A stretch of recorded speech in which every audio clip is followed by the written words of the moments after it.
And good afternoon, everybody. This is Vinny Mileti Law, the strongest name in law. To get started, number one, if you like the video, please subscribe to the channel, the YouTube channel. We are up to 100 people.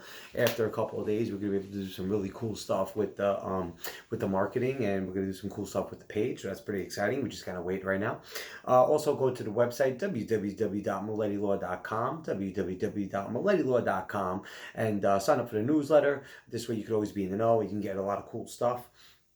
So the day right now is December 8th, 2021. It is Wednesday. The time is about 1 p.m.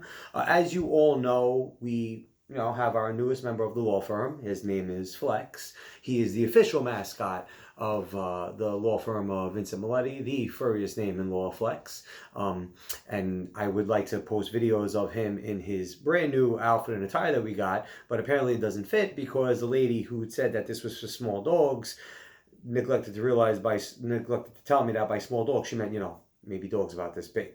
Flex is a little bit bigger.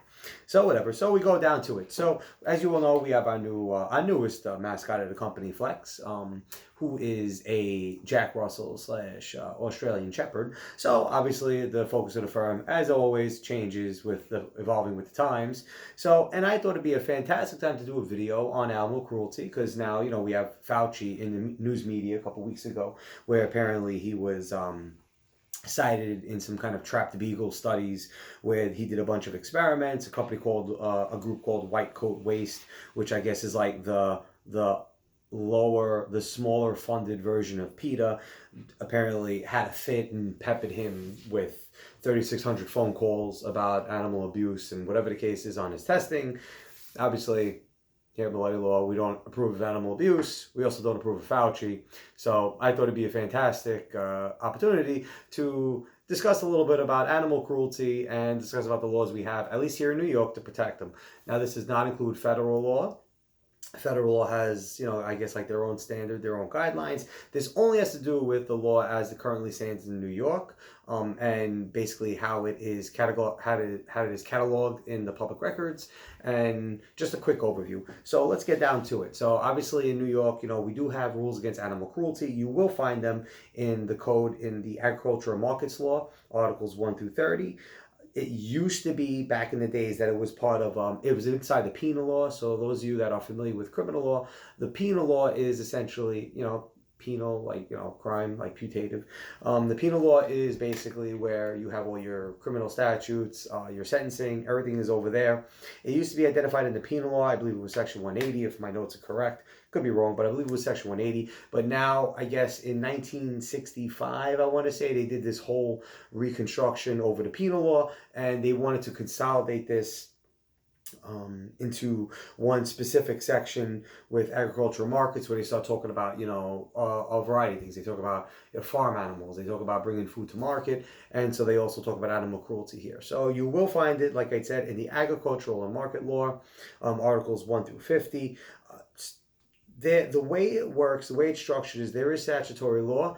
It looks like there's about 6 general prohibitions that you'll find, like 6 categories right now that I could find. I'm sure there are more out there, but from the onset, from the state perspective, there are about 6 categories that you could find. Again, all under the agricultural market law. You have section 535, which has to do with something called overdriving, torturing, and injuring animals, and failure to provide proper sustenance.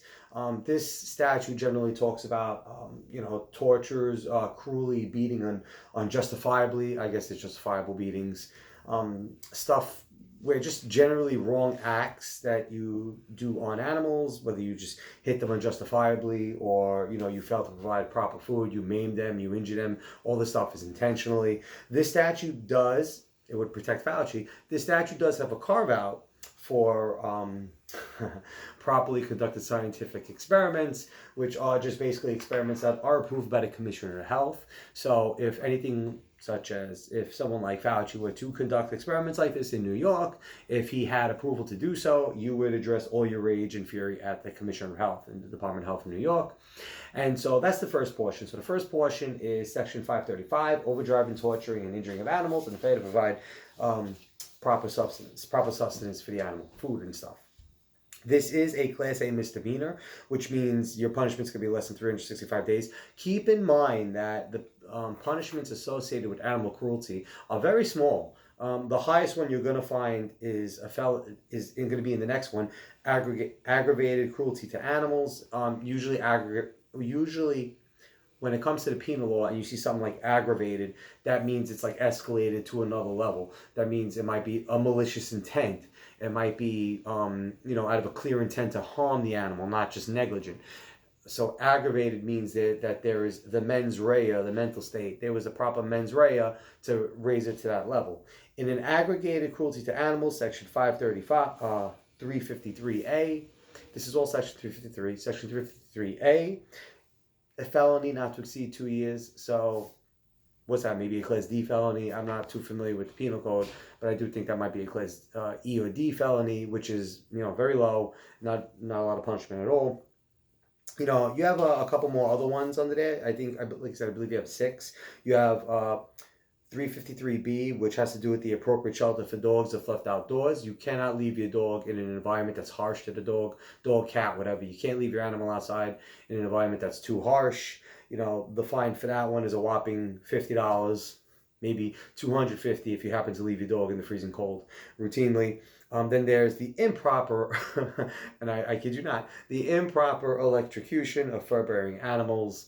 I guess the proper electrocution would be those little collars that train them. There is the improper electrocution of fur-bearing animals, which is, punishable by a misdemeanor of less than 365 days.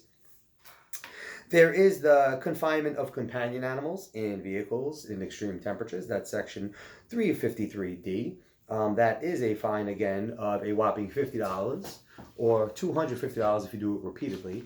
So, moral of the story is, don't leave the dog in the car if it's 1,000 degrees outside. That's extreme temperatures. So that's prohibited. We also have 353E, companion animals in grooming facilities, prohibited practices. This statute is a civil penalty only, minimum of $250, maximum $500. The penalty. This certain practices, which I thought were interesting, included leaving the dog or the cat in a dryer. Yes, if you want to dry them, you would put them in this machine that is just a heat machine. That is prohibited. You cannot put your dogs and animals in a heat machine. I assume at some point there had to be a case out there where somebody probably put the dog or cat in an oven, because this is the kind of law that would be passed in response to something of that effect. So if you put your cat or dog in an oven, it's $250. Try not to put them in the oven. It's against the law. Then finally we have the 6th one, which is section 353F, companion animal piercing and tattooing prohibited. If you love to pierce and tattoo your animals, you will be punished. It is a violation under the penal code, meaning you will serve a sentence of less than 15 days as a violation. That's penal code 70.15, NY CLS penal law 70.15. So, no prohibited tattooing and piercing of your dog. If you want to get that, the tattoo of the heart that says mom on it or something, don't do it on your dog, do it on yourself. And, as you can see, the punishments are very high for all of these things. That you have a misdemeanor of up to 365 days or a whopping $50 in punishment. So, obviously, we take animal cruelty in New York very seriously, as you can see from the penal code. There's a couple of case law, there's a couple of ideas. This has been interpreted in the case law a couple of times. Aggravated cruelty, this is, it basically, what turns into aggravated is intentional. Whether someone intentionally kills or causes serious physical injury. You could probably do deliberate indifference, at least kind of like deliberate or depraved indifference is something that's reserved for human action, like killing and homicide and stuff. I imagine you can get something to that effect for an animal, but again, you're looking at a 2-year felony, so not really punished super hard. And then cruelty, the way they define cruelty is pretty broad. Cruelty basically is every act, omission, or neglect whereby unjustifiable physical pain, suffering, or death is caused and permitted. Keep in mind, as we had mentioned before, that unjustifiable pain is justifiable as long as you get approval from the Department of Health prior. If you get the approval from the Department of Health prior, you can go ahead and inflict as much pain as you want in the name of science. So, as you can see, Milady Law is not very excited over any of this stuff. I think it's kind of a joke. But, that's what you have it in New York, everybody. You have very lax, very light animal cruelty laws. They do exist. They are not significant. They're not that serious. Your fines generally are going to start at $50. The cap, it looks like it's going to be $500. And, for the most part, your punishments, with the exception of aggravated cruelty, which is up to 2 years, everything is basically going to be either a violation or a misdemeanor, less than 1 year. So there you have it, folks. So in New York, we're obviously not very serious about it. Here at Milady Law, we would encourage all of you to treat your animals with respect, treat them like your children.